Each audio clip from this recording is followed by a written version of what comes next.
Mən Şeyx Tusinin Ər-Rəsail Əşr kitabında yazdığı cümləni də qeyd etmişəm. Şeyx Tusi buyurur ki, əgər bir nəfər sizdən soruşsa ki, iman nədir? Əvvəl imanı nə olmağını açıqlayır. Siz onun cavabında deyin ki, iman huvət təsdiqu billah. İman budur ki, insan Allahı təsdiq etsin və bir rəsul, Allahın rəsulunu təsdiq etsin və bima cəə bihir rəsulu vəl əimmə.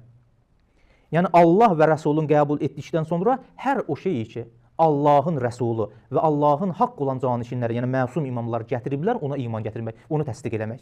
Bu imanı məna etdikdən sonra buyurur ki, kullu zalika bid-dəlil. Və bunların hamısı da dəlil üzündən olmalıdır. Belə deyir ki, çor-çorana deyək, bəli, Allah vahiddir, Allah əhəddir, Allahın şəriki yoxdur, çor-çorana qəbul olunmaz. Buyurur ki, kullu zalika bid-dəlil la bit-təqlid.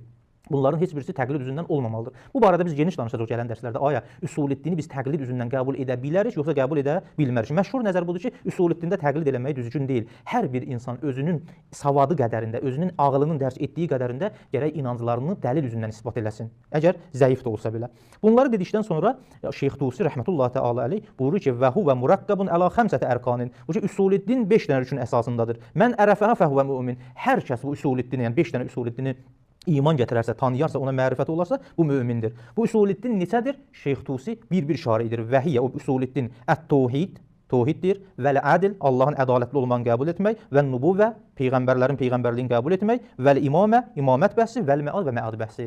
Görürsünüz ki, Şeyx Tusi rəhmətullahi təala əleyh açıq-aşkar şəkildə üsuliddinin 5 dənə olmağını qəbul edir.